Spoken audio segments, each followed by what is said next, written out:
Hi അസ്സലാമലൈക്കും. എല്ലാവർക്കും സുഖമല്ലേ? എനിക്ക് സുഖമാണ്, അൽഹംദുലില്ലാ. അപ്പോൾ എൻ്റെ വീട്ടിൽ നല്ല അടിപൊളി കല്യാണം തലേദിവസമായിപ്പന്ന്. ഓരൊക്കെ ഒരുക്കത്തിലും ആഘോഷത്തിലുമാണ്. ഞാനില്ലാത്തൊരു കുറവ് മാത്രമേ ഇപ്പോൾ അവിടെ ഉള്ളൂ. ബാക്കി എല്ലാവരും ഫുൾ ഹാപ്പി. ഓക്കെ. അപ്പോൾ പുതിയണ്ണിനോട് ഞാൻ പറഞ്ഞേക്കണു, എന്തായാലും വേണ്ടില്ല, എൻ്റെ ചോറ് എന്തായാലും ഇപ്പോൾ തിന്നാതിരിക്കാൻ പറ്റൂലല്ലോ. അതാണ് നെയ്യത്ത് വെച്ചിട്ട് എന്ത് കാട്ടണം, അമ്മായി നാട്ടിൽ വന്നേക്കിനാണ് ചോറ് വാങ്ങിത്തരണമെന്ന്. ഓളെ ബിരിയാണി എന്തായാലും എനിക്ക് വേണം. അതിപ്പോൾ തിന്നാതിരിക്കാൻ ശരിയാവില്ലല്ലോ.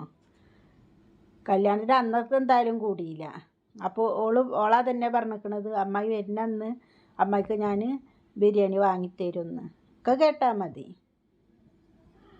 ഓളെ കൊണ്ട് വാങ്ങിപ്പിച്ചണം നമ്മക്കേ. അപ്പം അങ്ങനെയൊക്കെയാണ് കാര്യങ്ങൾ പോണത്.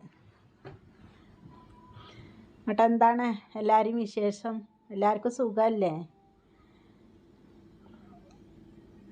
അപ്പോൾ നമ്മളെ കാര്യങ്ങൾ ഇതൊക്കെ തന്നെയാണ് കേട്ടോ, ഇങ്ങനെയൊക്കെ തന്നെയാണ്.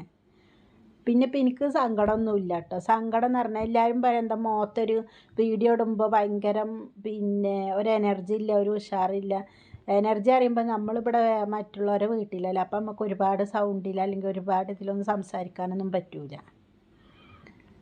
അപ്പോൾ അതിൻ്റേതായൊരു ഇതിൽ നിന്നിട്ടല്ലേ നമുക്ക് വീഡിയോ ചെയ്യാൻ പറ്റുള്ളൂ. ഓക്കെ. പിന്നെ ഇപ്പോൾ അവർക്ക് നമ്മളെന്താ പറയണമെന്ന് മനസ്സിലാവാത്തതുകൊണ്ട് വലിയ പ്രശ്നങ്ങളും ഇല്ല. ഞാൻ മലയാളത്തിൽ ഇങ്ങനെ പറയുമ്പോൾ അവർക്ക് കേട്ടാൽ തന്നെ ഇതെന്താ ഉള്ളിൽ നിന്ന് ഇങ്ങനെ സൗണ്ട് കേൾക്കുന്നുണ്ട്, ഇതിപ്പോൾ എന്താണെന്ന് വിചാരിച്ചു. അപ്പോൾ ഇത്രയൊക്കെ തന്നെ ഉള്ളൂ. അപ്പോൾ സന്തോഷം സങ്കടം കൊണ്ട് നിന്ന ഒരു വീഡിയോ. ഓക്കെ.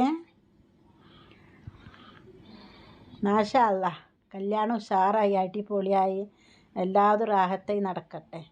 അത്ര തന്നെ ഉള്ളൂ അല്ലേ? അതാണ് നമുക്ക് വേണ്ടത്. അപ്പോൾ എല്ലാവരും എൻ്റെ ചാനലൊന്ന് സബ്സ്ക്രൈബ് ചെയ്യുക, ലൈക്ക് ചെയ്യുക, കമൻറ്റ് ചെയ്യുക. ഓക്കെ.